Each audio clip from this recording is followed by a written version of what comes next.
Ladies and gentlemen, good day and welcome to Q4 FY'25 earnings conference call for Gokaldas Exports Limited. As a reminder, all participant lines will be in the listen-only mode, and there will be an opportunity for you to ask questions after the presentation concludes. Should you need assistance during the conference call, please signal an operator by pressing star then 0 on your touch-tone phone. Please note that this conference is being recorded.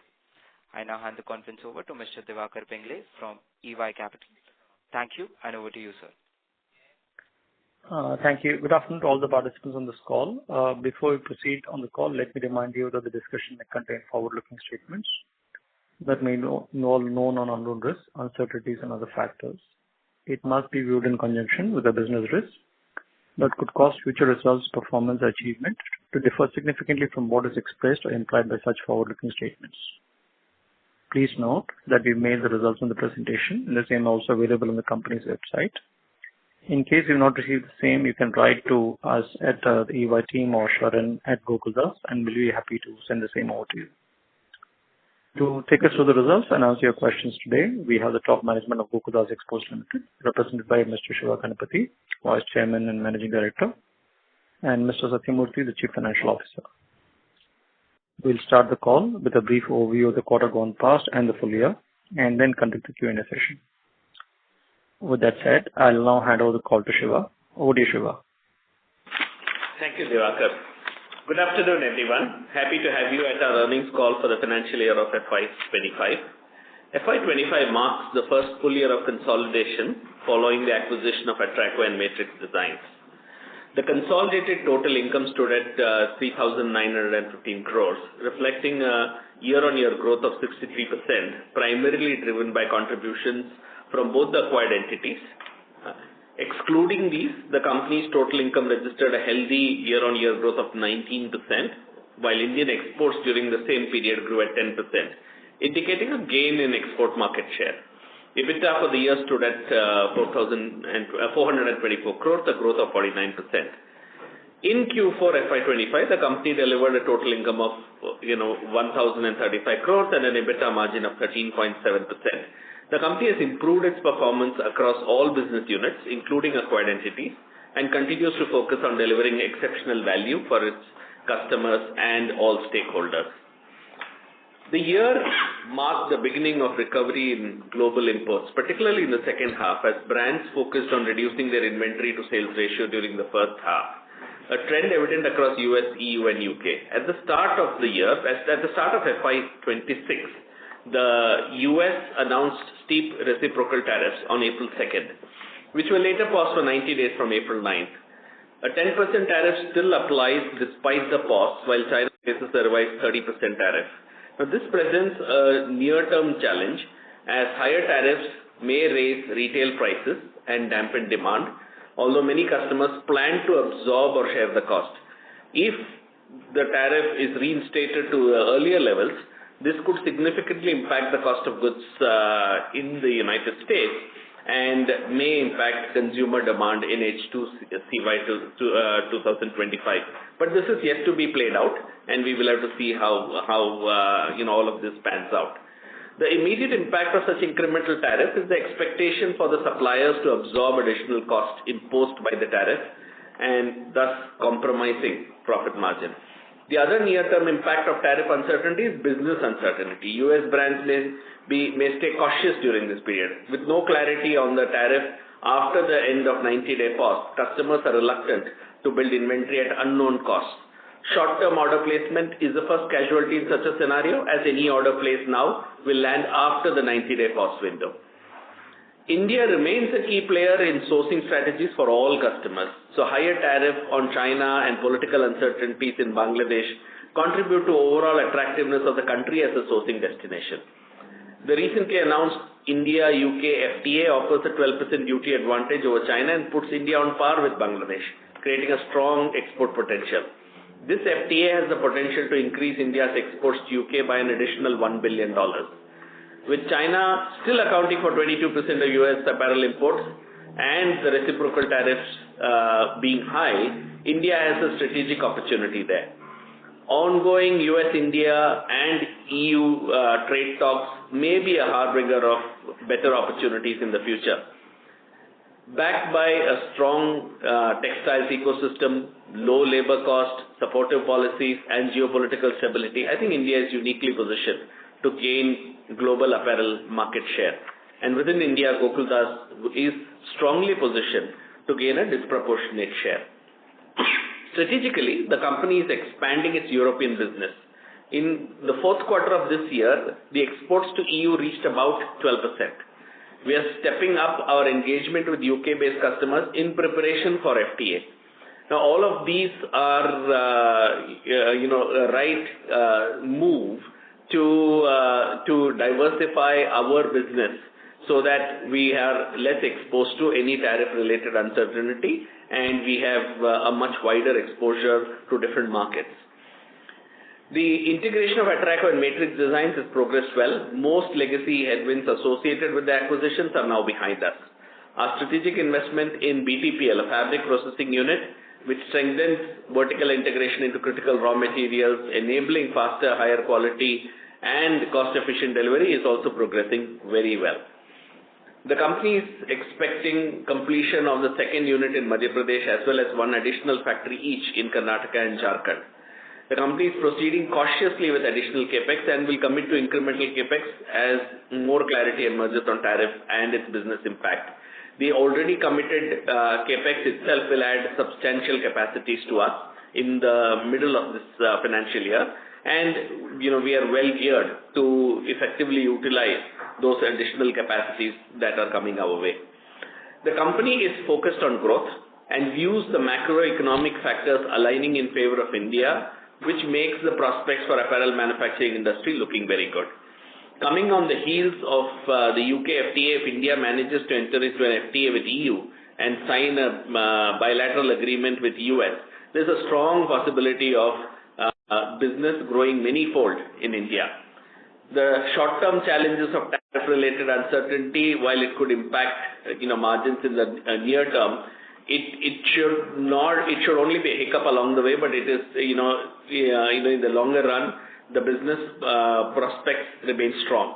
Notwithstanding such challenges, the business opportunities for Gokaldas remains robust, and we are confident that with some of the capacities coming up also, we should be able to deliver growth in the coming year and the years ahead.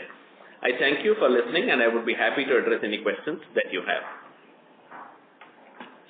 Thank you very much. We will now begin the question and answer session. Anyone who wishes to ask a question may press star and one on the touchtone telephone. If you wish to remove yourself from the question queue, you may press star and two. Participants are requested to use handsets while asking a question. Ladies and gentlemen, we will wait for a moment while the question queue assembles.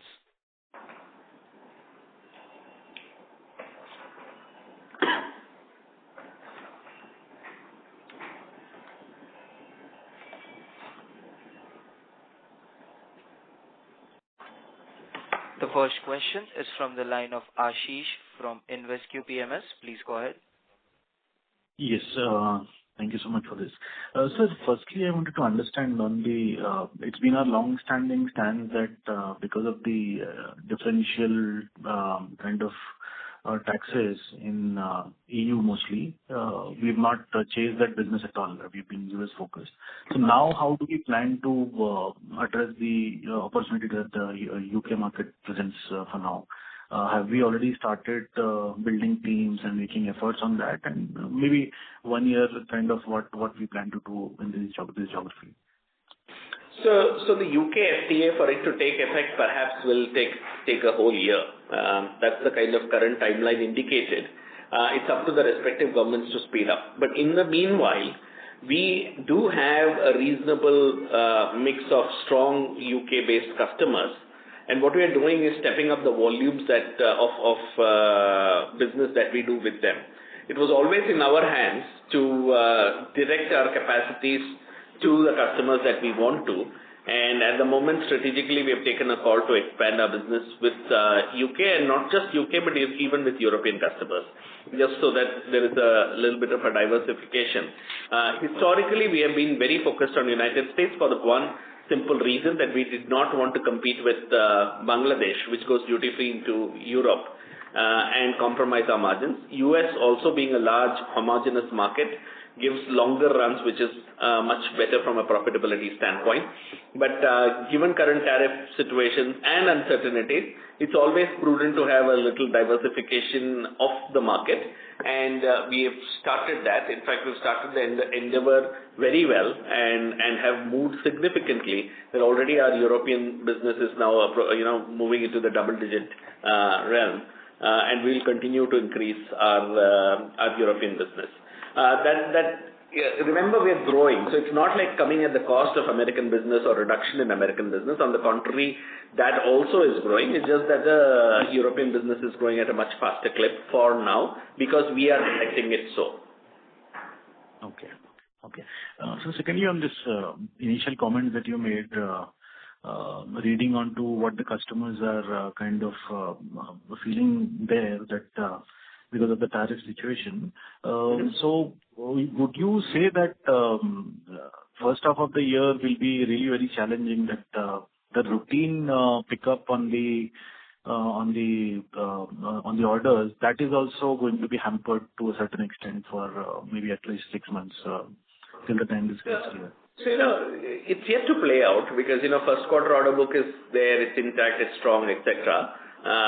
Second quarter order book, which is the winter season orders, they're a little slow to come by because customers are just unclear about what the tariff is. If you place an order today, by the time the goods land in the US and is custom cleared, it's outside the 90-day tariff window, which expires July 9th.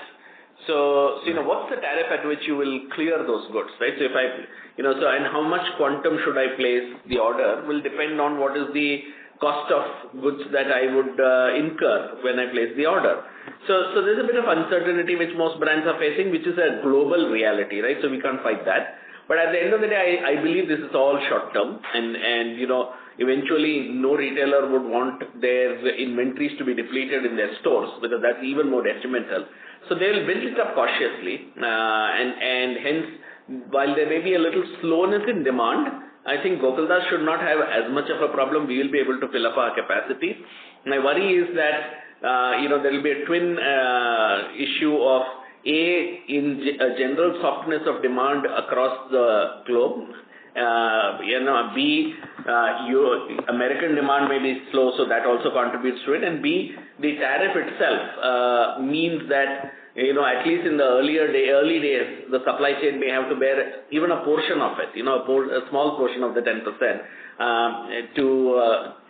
to really give some offset or some relief to the retailers. So all of that means that there may be some degree of margin pressure in the early days. But we look at the business over a longer period of time, and we can't take decisions based on what happens in Q1, Q2, etc. And when we look at the business on a longer term, I feel that it's fairly bullish. There is a fair amount of order traction for us. Even despite all these headwinds, we are seeing customers come to us and place orders. So margins notwithstanding, I think all of these can be recovered as we move forward. In the short term, there may be a pain in H1. Okay, got it. Just one last thing. In GSC announcement, I could see that a reasonable part of the promoter holding is kind of pledged. So, is there any comment that you would like to make on their behalf, because it's reasonably significant to our understanding? Clear with I don't have any comments to make on the behalf of any shareholders. That's true, but it's a kind of an overhang in the minds of shareholders. Why would the promoters pledge so much, actually? I think it may be, in response to some short-term need. I'm only speculating. I have no understanding of this, and this is really a question to be posed to the shareholders.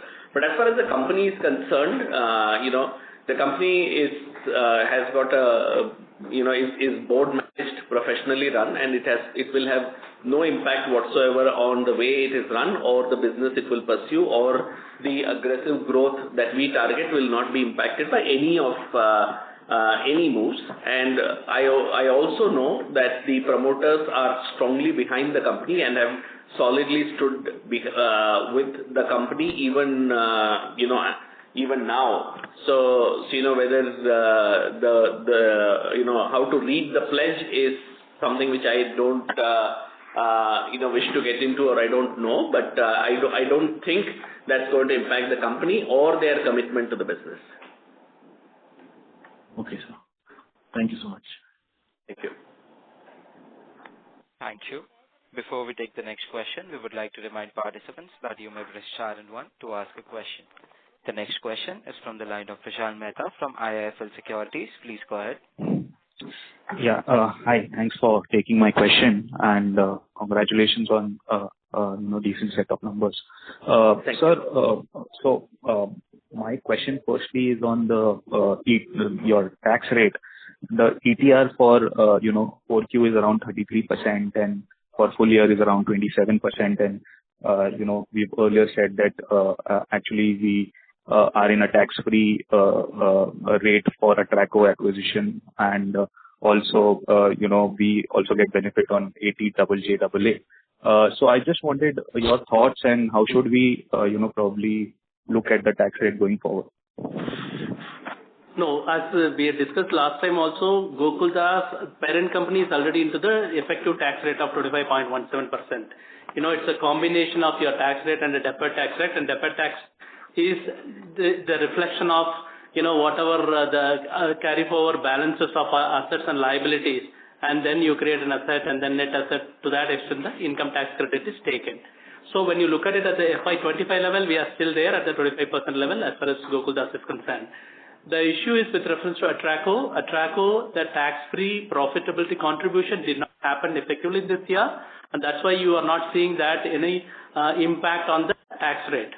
The other issue which we faced with reference to Gokaldas, which was the benefit which was available last year, was on the ATJJA benefit. ATJJA benefit is there for any incremental number of people for a period of 3 years. So that benefit, whatever we could get a substantial increase in the headcount, to that extent the headcount remained more or less with 1,000 or 1,500 people only, but not at the significant level growth. And that's the reason you see that the effective tax rate remains at this level.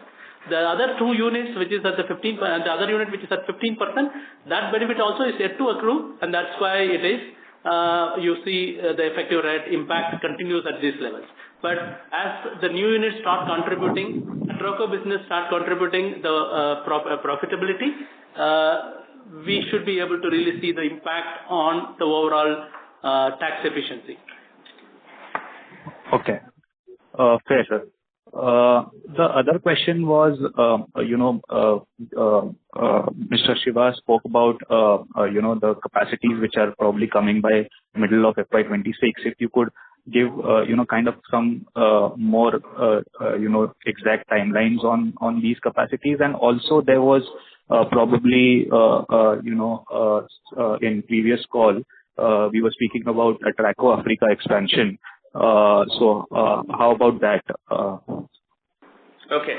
So the Indian capacities, which are this unit in Madhya Pradesh as well as the units in Karnataka and Jharkhand, they're all timed to come on stream in the third quarter of this financial year, that is FY'26. And they will start their ramp up during that period of time. At this moment, in two of those units in Karnataka and in Jharkhand, we have also started training in preparation for it. And in Madhya Pradesh, we will probably start that in a couple of months. But all of them will start, early contributions in Q3, and then will start ramping up. So that's the kind of timeline. And we are also aligning customers to these capacities. As far as Atraco is concerned, the expansion of 500 machines is done, and that expansion will start playing out in this financial year, in the coming financial year. That is FY'26. Okay. And the last one, volume breakup between Gokaldas standalone and acquired entities for 4Q and full year. That would be last question. Thank you. For the full year, Gokaldas is 33.22 million. 693 rupees is the rate. Atraco is 27.68 at 306 rupees. MDIPL is 7.44 million at 573 rupees. That's Matrix. That's Matrix. And in total, 68.34 million at 524 rupees average. Oh. That is for full year. Yeah. Thank you. The next question is from the line of Palash Kawale from Nuvama Wealth. Please go ahead.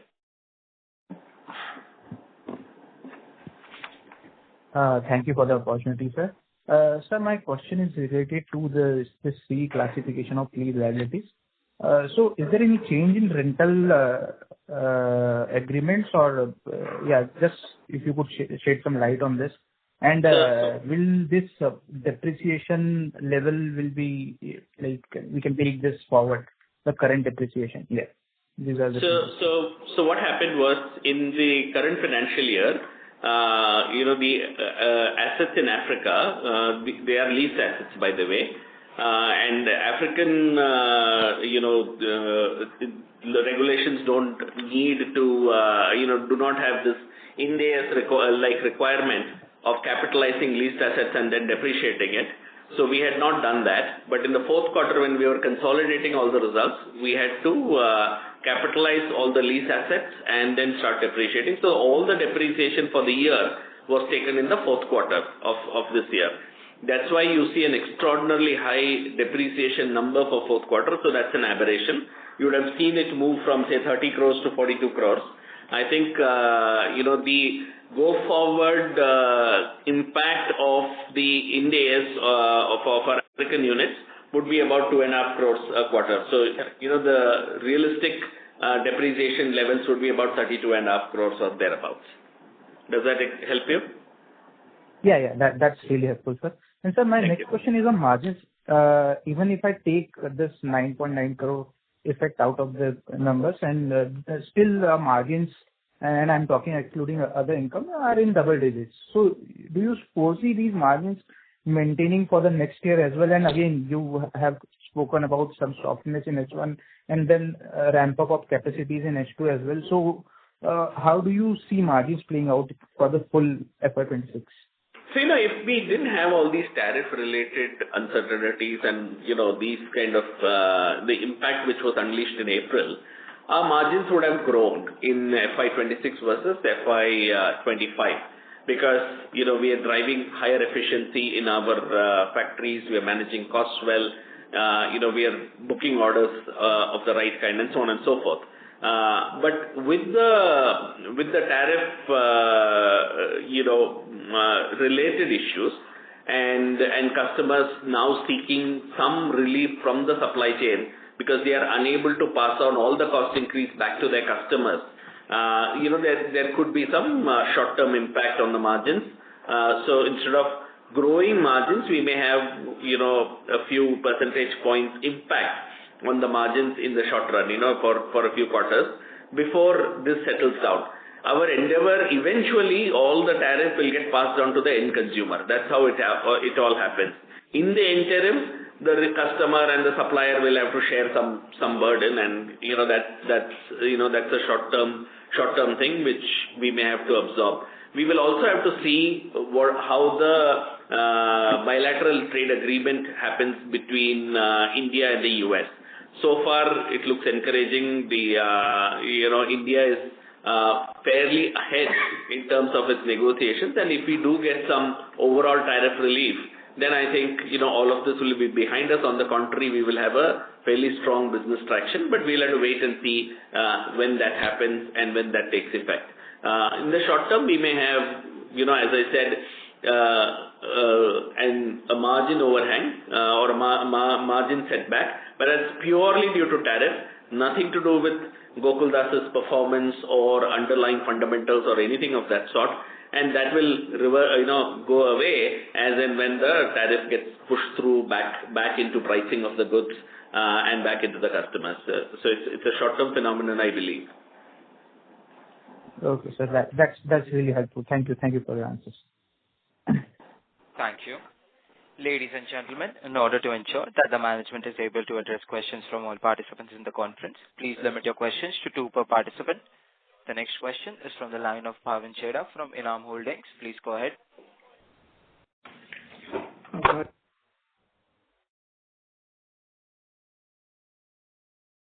Mr. Bhavin, your line has been unmuted. Please go ahead with your question.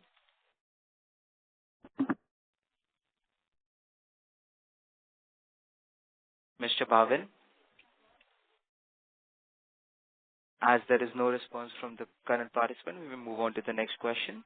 The next question is from the line of Kaustubh Pawaskar from ICICI Securities. Please go ahead.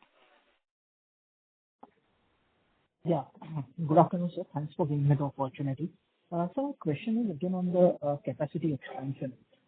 You have given an outlook like the UK FTA, deal will have around, additional textile exports of, US dollar 1 billion. Plus we are, hoping to have a trade agreement with EU soon.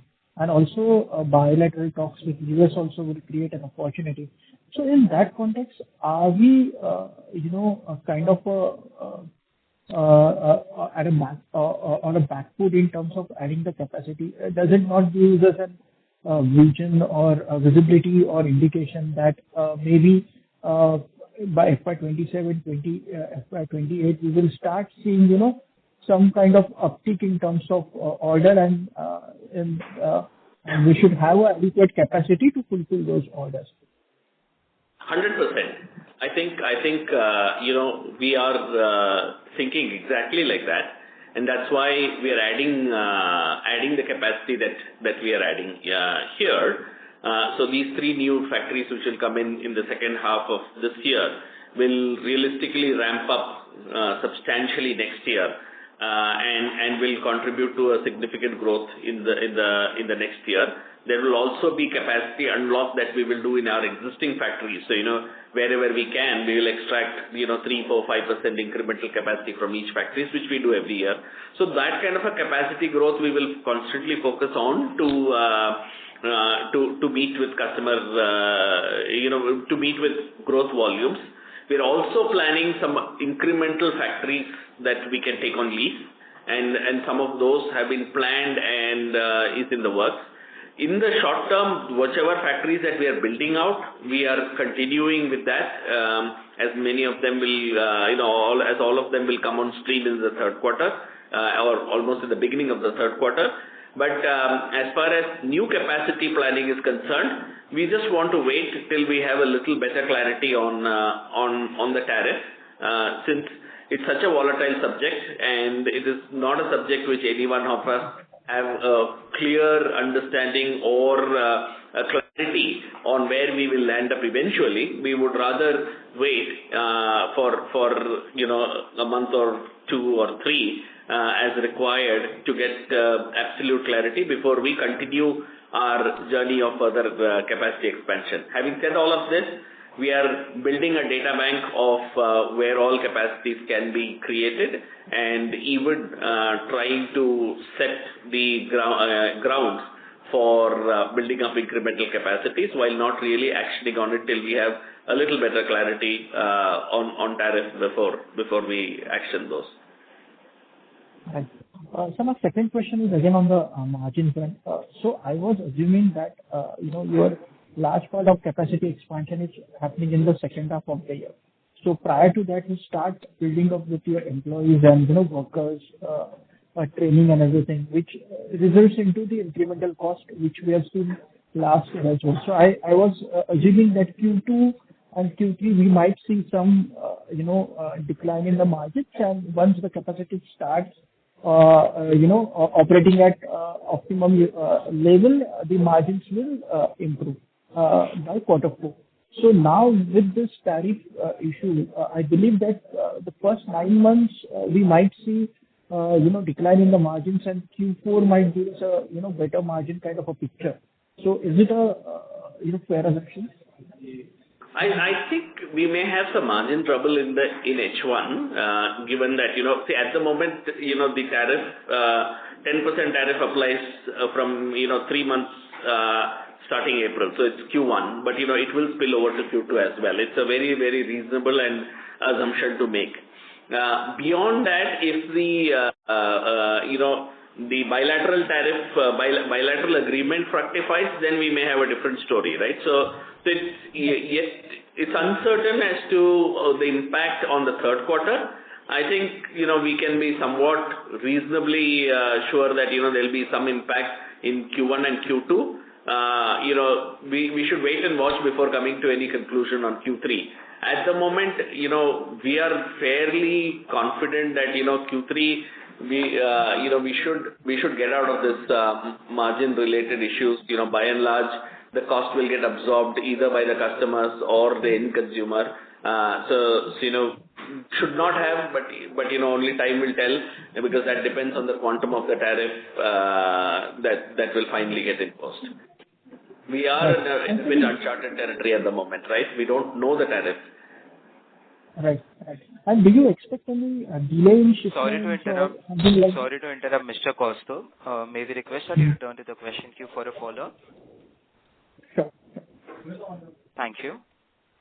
The next question is from the line of Bhavin Chheda from Enam Holdings. Please go ahead. Good afternoon, sir. Good set of numbers. Just a couple of questions.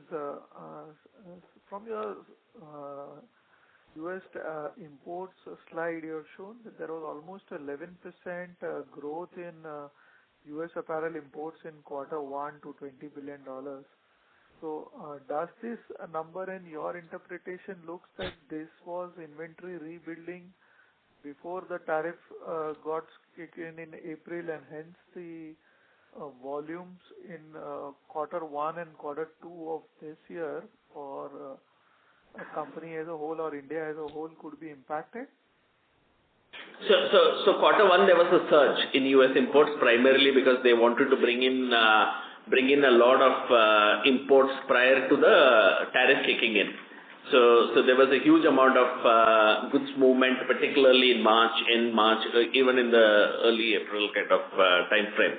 So it partly reflects what you just said. Q2, there may be a little slowdown in imports, US imports, because it's coming at a higher tariff, and Q3, I'm talking of calendar quarter, by the way, here. So financial Q1 and calendar Q2 and calendar Q3, there may be a little bit of a slowdown in US imports because of the tariffs. Okay. So when they are slowing down, because they are having obviously an inventory rollover from the March and April strong imports, do you think India exports to them, and particularly for Gokaldas, since North America is 77% of overall consolidated sales, your volumes are also going to be impacted over first half? So, it's difficult to predict because Q1 volumes were already secured even before all the tariffs came into play. And, at the end of the day, the customers will also need inventory to sell.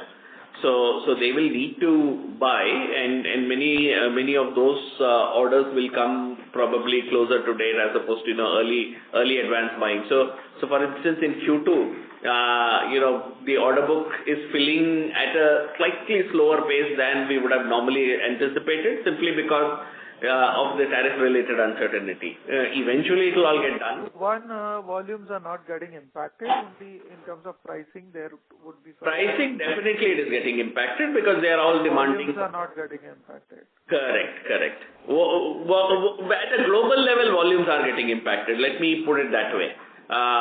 For Gokaldas, we may still fill up the volumes, but everything comes at a price then. Sure. My second question is on we are at 10% versus China at 30%. Correct. There is a big 20% difference at least for next 90 days. Correct. And China is a very large number in terms of US market share, almost 22%. So right. For a client, obviously is shifting a lot of China volumes to whatever possibly to the alternative countries. So are you not or have you not seen this shift in the month April and May, because we are already on May 22nd, so you already seen, and I believe the China tariff was implemented from March 10 and not April 1. So we are already 2 months into a very high China tariff regime in US. So what is your interpretation of the US market and your clients in these 2-month period when the China tariff was already implemented at higher rate? So what happens is when there's such a high tariff in China, the immediate port of call for them would be Vietnam, because that's just from a proximity standpoint. And Chinese fabrics can enter Vietnam by road, or it's a very short sea ride away, and then get converted in Vietnam and go with a 10% tariff, which is at par with India, right? So Vietnam, it's important for tariff to be seen in clusters. So China's loss is moving to Vietnam. Having said all of that, we are seeing a good amount of business which has come in the last 2 months from China. So some of those customers with products being manufactured there and even in Vietnam are looking at sourcing from us. But for these to materialize, for example, even if an order is placed now, by the time the fabric is obtained, most of the orders which are placed on China-based suppliers are all synthetics. So the fabric ecosystem is there, not in India. So we'll have to still buy the fabric from there, bring it here and convert it. So all of this will show up in the months ahead, but we are seeing that traction for sure. And the last one, sir, when you talk about the margin pressure, at least for 1 or 2 quarters of the first half, that is 100, 200 basis points, or it is much more, it's a larger number? So it will be a few percentage points. I would say about 2% or maybe a little higher than that, but not much more than that. And from the quarter 4 levels, right? And not as compared to last year quarter 1 levels. So again, product mix change, etc., may have an impact. So we'll have to factor in all of those. So it'll be somewhere in between, Q4 and Q1. Yeah. Thanks a lot. Thanks a lot. Thank you. The next question is from the line of Prerna Jhunjhunwala from Elara Capital. Please go ahead. Hello. Hi, so congratulations on good set of numbers. So just wanted to understand, sir, thank you. So just wanted to understand, take forward Bhavin's question by previous participant. Have we in any form seen any increase of orders from the customers in light of uncertainty in tariff, but we know that there is 10% tariff today and it is pretty much bearable. So in any rush of orders wherein they are preponing their purchases for Q2 into Q1 now? No, we are not seeing that. No, we are not seeing that. No. Okay. And most of the buyers will be making an assumption saying that the same 10% or whatever will continue beyond the 90-day window. So they're not in a rush to take advantage, thinking that 10% will be lower than what is going to come. So at the moment, we're not seeing that. Okay.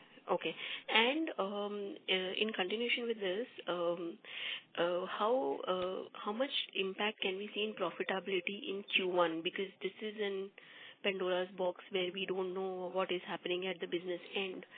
So just wanted to have a gauge on what should we expect from Q1.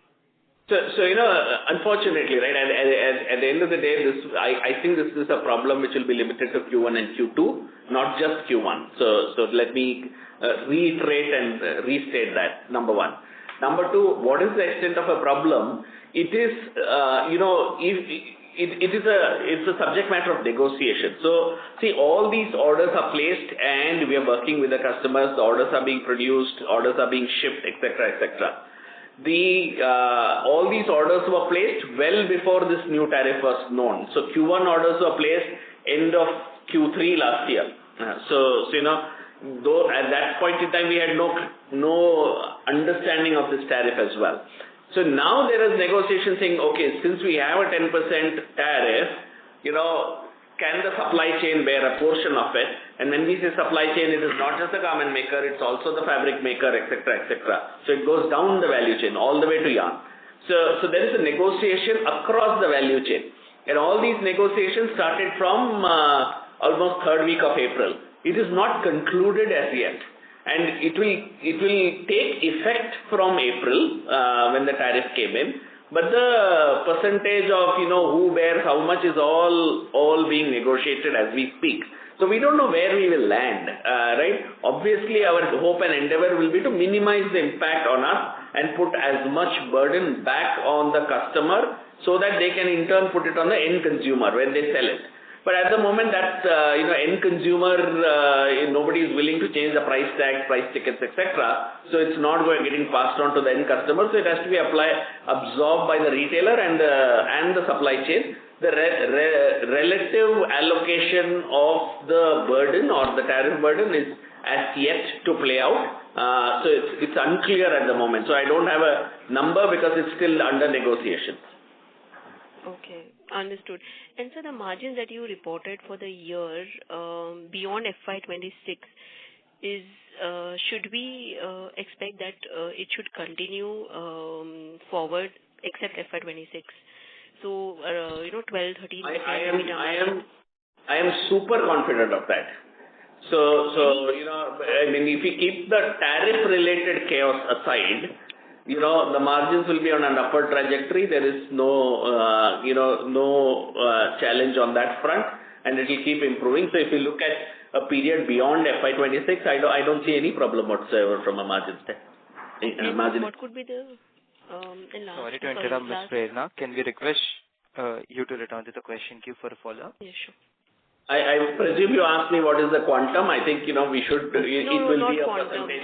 Okay. No, I just wanted to ask that what could be the leverage we could get on subsidiary financials improvement on the current profitability? I think we may have a good amount of leverage from the Africa side, where we may see 2 to 3% improvement in EBITDA margins there. And Matrix? Matrix may be 1%. Sure, sir. Thank you so much, sir. Thank you. Thank you. The next question is from the line of Dhavan Shah from Alpha Accurate Advisors. Please go ahead. Yeah, sir. So my question is on the subsidiaries front. If I look at this quarter EBITDA of subsidiaries, Concall minus standalone, so there is, some reduction in the other cost from 44 odd crore last quarter to 20 crore in Q4'25. So what was that related to, and the lower other cost which led to improvement in the subsidiaries operating margin? Sorry, can you repeat the question again? I'm sorry, we could follow you fully. Yeah. So this fourth quarter FY'25, we are seeing, the reduction in the other cost in the subsidiaries accounts. So what is that related to? It is a reclassification of the leased assets rental from other expenses getting regrouped into depreciation and interest. Understood. So entire 20 crore on quarter-on-quarter basis, there is some, improvement of 20 odd crore. So it is for the quarter, per quarter, it should be 2.5 crores per quarter. Okay. 10 crore. Okay. But still, if I look at, on quarter-on-quarter basis also, if I adjust this 10 crore, then the other cost for this quarter is 31 odd crore, which was roughly 44 crore in third quarter FY'25. So still there is a reduction of 13 odd crore, despite, the revenues in subsidiaries is more or less the same on quarter-on-quarter basis. Okay. It was partially the air freight cost and also partially the cost which are associated with, material conversion charges in Matrix. Is, we buy the fabric and then we convert it, that is being classified as other manufacturing expenses. Those expenses in the current quarter, most of them have got reflected in the material cost itself. That's also one of the reasons. So may I request you to really look at it as a total level. The cost will reflect, which will make sense, except the reclassification of the depreciation. Understood. And sir, on standalone basis, plus, the Altraco and Matrix, if you can share, what would be the volume growth guidance for 26 and the, the margin also, if you can share, standalone plus Altraco plus Matrix. See, it is very difficult for me to give a guidance in 26, both on margins and on revenue growth. There will definitely be a revenue growth. Our revenue growth broadly at a consol basis we are still targeting 15% or in that ballpark. Difficult to put a margin number on it, primarily because there is so much of uncertainties. We don't even know, after this 10%, will the tariff, blow back to 26%, or will it just stay put at 10? Will it go to 15? These are wild numbers, and we need some clarity before, we have a clarity on how our margins will pan out. But from a growth perspective, we are still at a console level targeting at about 15%, and we will continue on that trajectory. We will endeavor to do so. So the acquired entities also, in my opinion, will approximately track this kind of growth, anywhere between 12 to 15%. Sure, sir. Yeah, that's all from my side. Thank you. Thank you. Thank you. The next question is from the line of Roshan from B&K Securities. Please go ahead. Thanks for the opportunity. Sorry, actually I joined a bit late, so pardon me if the question is repetitive. Just wanted to understand that in relation to the subsidiaries, the African subsidiary, the AGOA is set to kind of expire in 2025. So what is your view that is building up? Will it be renewed, or what is the view that you are having? Very good question. So AGOA, which is African Growth Opportunities Act, allows Kenya to export duty free into United States. So hitherto it was going duty free. It continues to go duty free. This is the underlying tariff, which ranges anywhere between 14% to 32%, which we all pay when we enter the United States. And on top of it, there is a reciprocal tariff, which is 10% for all countries except China, which includes for Kenya as well. So Kenya currently goes at 10% tariff, but no underlying tariff. That is thanks to AGOA. Now, AGOA expires in September 25. So post September 25, any goods entering United States will go with normal tariff. That is 10% reciprocal tariff plus the underlying tariff, which is the ad valorem duty on, based on the HS code that United States will charge. Now, as far as the business flow is concerned, we are already booking orders beyond September in Africa, and knowing fully well that AGOA may not be extended. So there is still a hope that AGOA will get extended. It was all set to get extended, but then Trump administration has put a pause on any move on the pertaining to tariff. So AGOA also suffered a pause, which was supposed to get extended by another 10 years automatically. So in the interim, Kenya is negotiating a free trade agreement direct with US. There is a talk that AGOA, till the negotiations are concluded, AGOA may get extended by 1 year so that it gives a window. Africa traditionally enjoys a trade deficit, with US. So US exports more to Africa than Africa exports to US. So, the tariff regime to Africa should be looked at more favorably by the administration, is the belief. But having said all of this, even let's assume that AGOA benefit goes away, and we're currently basing new business transactions on that assumption, we are not seeing any let up in the order flow or business flow, which means, brands are still comfortable sourcing from that region and are not toning down their business volumes there. Okay.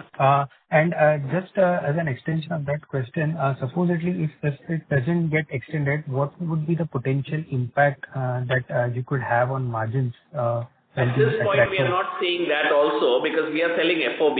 So the duty impact is on the brand. Some of the brands did come and seek some negotiations sought some negotiations on potential sharing of duty, etc. As and when we'll have a clarity on it, and we have said flat no, and we still seem to be able to book orders. So I don't see this particular AGOA impacting our margins or ability to book business at the moment. Okay, thanks a lot. And a final question from my side. What would be the Mr. Roshan? May we request you to return to the question queue for a follow-up question? Yeah, sure. Thank you. Thank you. The next question is from the line of Varun Gajaria from Omkara Capital. Please go ahead. Hi, sir, and thank you for the opportunity.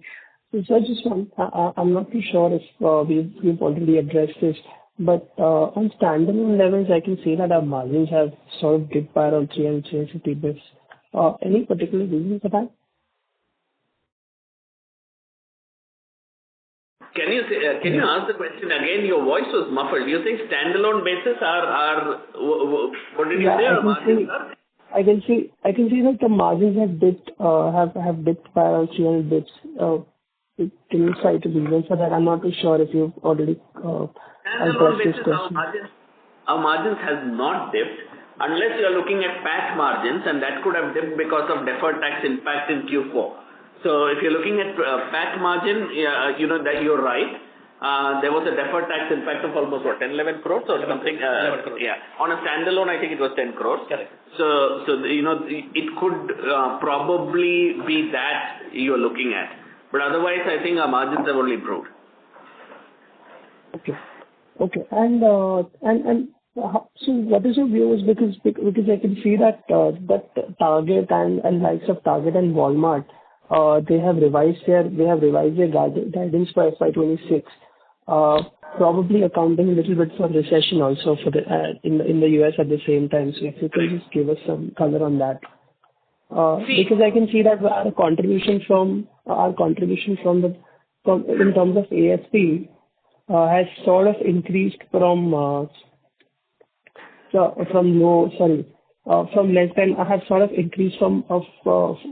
less than $450, in terms of sales contribution.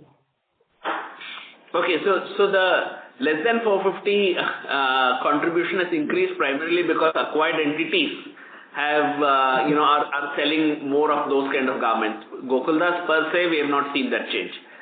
Coming back specifically on US recession or US market slowdown, that's a reality that we called out at the start itself, and I addressed that in the opening remarks. So we have to see how the market performs. At the moment, we haven't seen retail demand slow down. So if I look at first quarter CY'25, retail sales has only gone up over first quarter CY'24. So we are seeing a positive growth, but we have to see how retail sales pans out in the quarters ahead, Q2, Q3, Q4 of the calendar year. At the moment, Q1 25 CY'25 versus Q1 CY'24, there's a 5% growth. So let us it's early to call out as to what will happen. Will there be a recession? Will there be a slowdown in buying? Will the tariff in turn induce recession? It's very difficult to predict. At one level, we are not in the business of macroeconomics, but it's prudent as business people to be prepared for it. And in the eventuality of a little bit of a slowdown in sales, how do we pivot our business? And that's the reason why we are also looking at other markets, diversifying ourselves into different customer bases and product segments, so that we continue our growth regardless of anything. As far as Walmart in particular is concerned, Walmart is a customer of ours. I have not seen a slowdown so far in Walmart's order placement with us.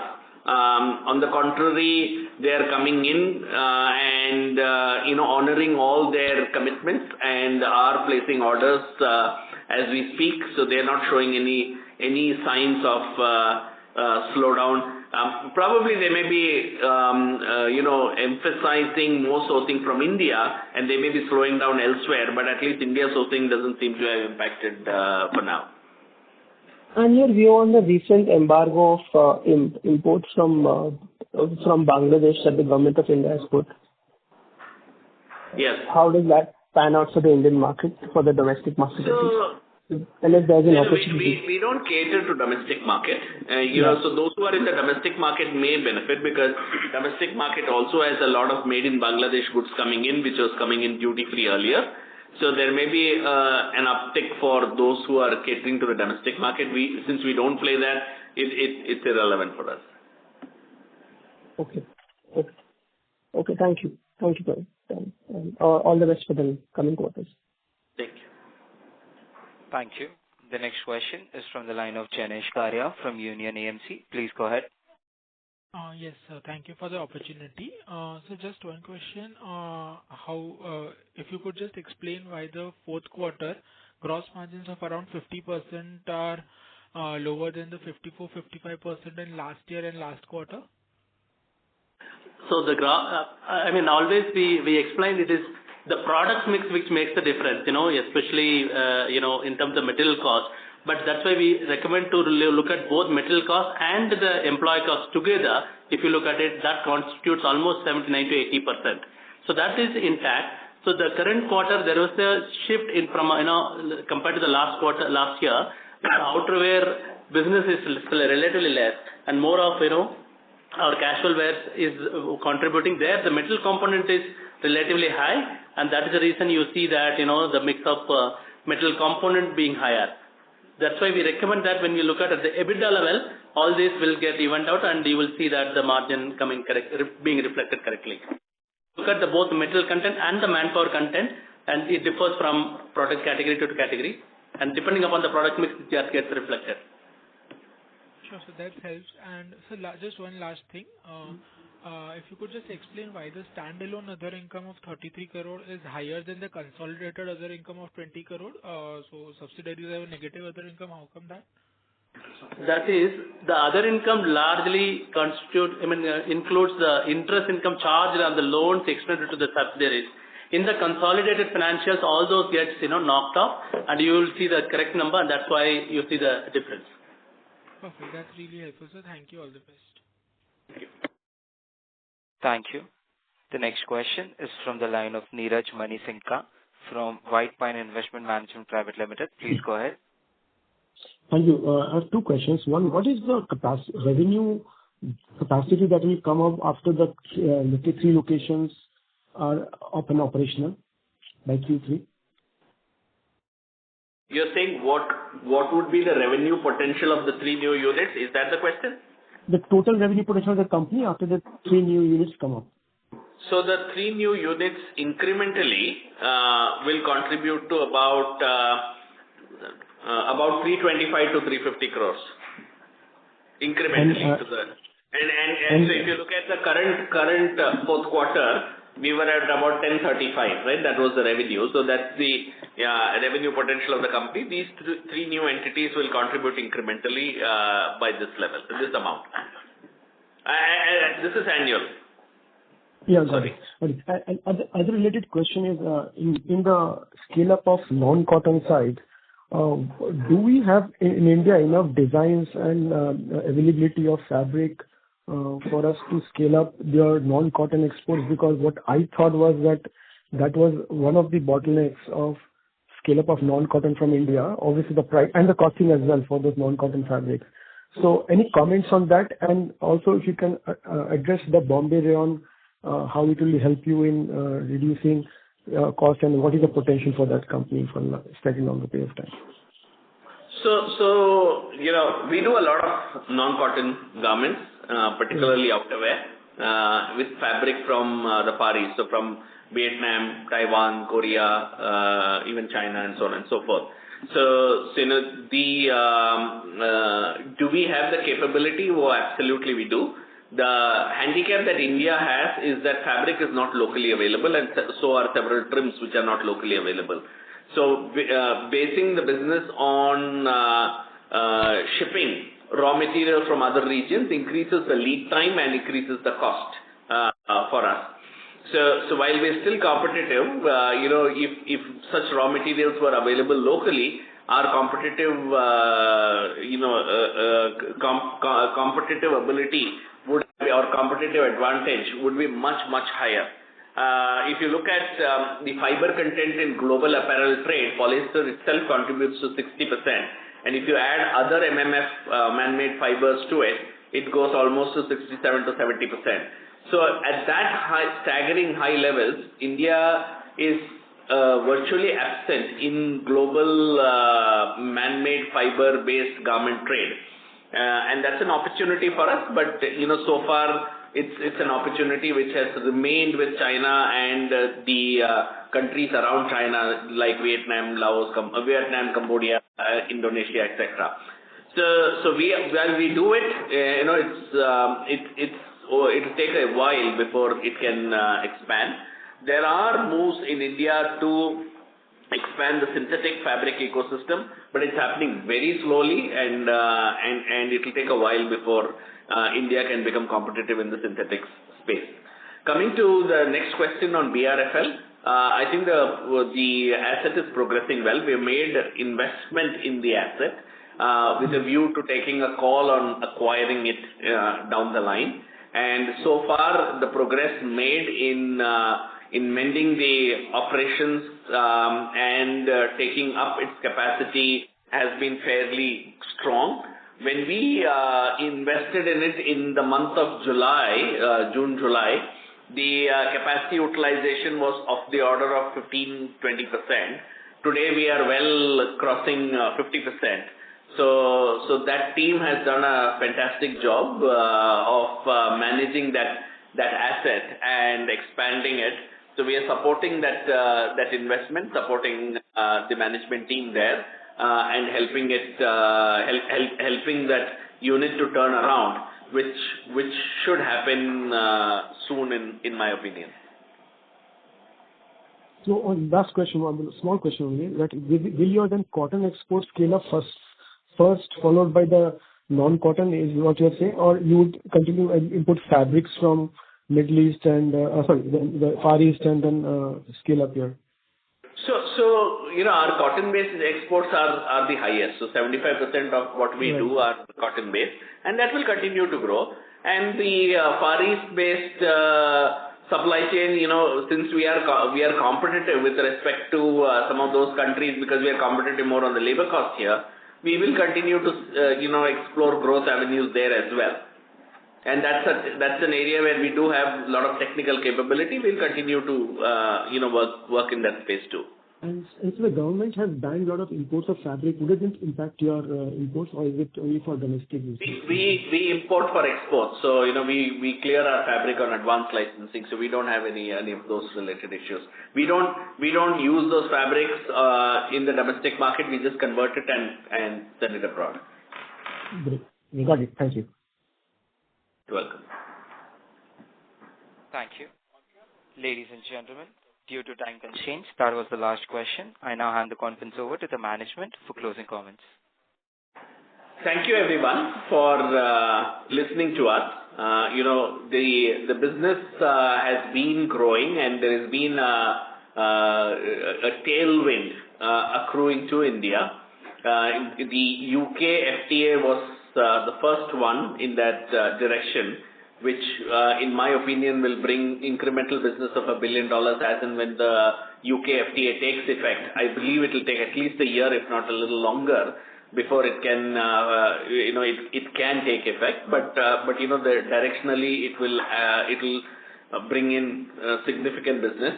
There is a negotiation going on with EU as well as a bilateral agreement with the United States. As and when that happens, and apparel is high on the agenda because it's labor-oriented, manufacturing-oriented, and Government of India treats that with high priority. So we feel confident that there will be a lot of manufacturing movement to Indian region from other areas, and this would also benefit Africa, where we do have manufacturing setups. So we are very confident of the long-term business opportunity for us. We have a fairly good reputation with our customers, and we have a large number of customers with whom we will continue to grow. In the short term, we will see some challenges, particularly with respect to tariffs and the need to absorb some of the costs pertaining to the tariff, because that's something which will impact the industry at large. We may have to stay solidly with the supply chain there, supporting our customers too, to make sure that we navigate the tariff, uncharted waters with tariff. But my suspicion is that we will have more and more clarity as we go to the second half of this financial year. By then, there would be a better understanding of specific agreements with the respective countries like India and US and so on and so forth. So these tariff-related challenges then soon will be behind us. And then also brands are trying their best to explore ways to offset or pass on these costs back to the customers, and all that will happen too. So I feel that short-term hiccups aside, the long-term growth prognosis is strong for the company. In the short term, certainly there will be challenges, and those challenges will materialize in the form of margin impact, which is as yet unknown. But I guess in a few quarters we will overcome that as well and move forward. Overall, the business is trending in the right direction, and look forward to continued growth of the company. Thank you. Thank you. On behalf of Gokaldas Exports Limited, that concludes this conference. Thank you for joining us, and you may now disconnect your lines.